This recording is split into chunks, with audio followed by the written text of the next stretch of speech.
Un tête-à-tête en grande pompe. Jeudi 5 janvier dernier, Emmanuel Macron a reçu l'ancien président de la République à l'Élysée, Nicolas Sarkozy. Et ce n'était pas pour échanger des vœux de bonne année, comme le rapporte Le Figaro, mais pour parler des problèmes actuels qui secouent le pays.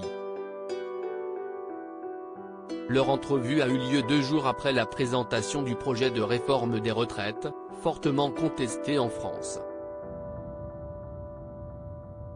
En proposant un projet de réforme des retraites relevant l'âge légal de départ de 62 à 64 ans et portant plus rapidement que prévu la durée de cotisation à 43 ans, Emmanuel Macron a réveillé la colère des organisations syndicales qui s'opposent à tout allongement de la durée du travail.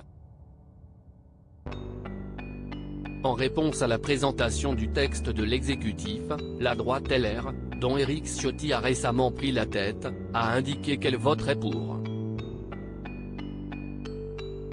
Tandis qu'elle votera contre la loi immigration portée par le ministre de l'Intérieur, Gérald Darmanin. Une opposition qui va à l'encontre des volontés du président qui, soutenu par Nicolas Sarkozy, souhaitait trouver un accord avec une partie des Républicains. Mondial 2022, Emmanuel Macron, Jacques Chirac. 20 images insolites des présidents avec les Bleus. Nicolas Sarkozy tente le compromis. L'ancien chef de l'État avait notamment apporté son soutien à l'actuel locataire de l'Élysée durant la dernière campagne présidentielle. Si au second tour, tu dis que tu vas voter pour lui, il vaut mieux monter dans le train tout de suite pour essayer de piloter et ne pas être la dernière roue du carrosse qui dit « Entre Le Pen et Macron, je choisis Macron », avait-il déclaré dans le JDD en octobre dernier. La stratégie était claire, rester un parti proche du gouvernement d'Emmanuel Macron en proposant des accords politiques.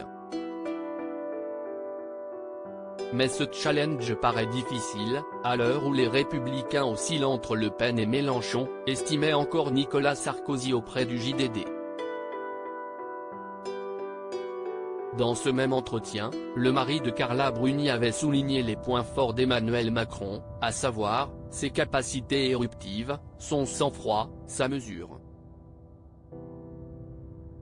Pour autant, de tels éloges ne semblent pas satisfaire certains républicains, comme le député Thibault Bazin qui reconnaît être sur une ligne d'indépendance d'esprit en fonction de ce qui est proposé.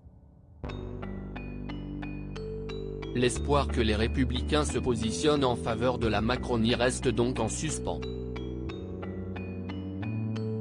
Article écrit en collaboration avec 6 médias. Crédit photo, Stéphane Le Mouton.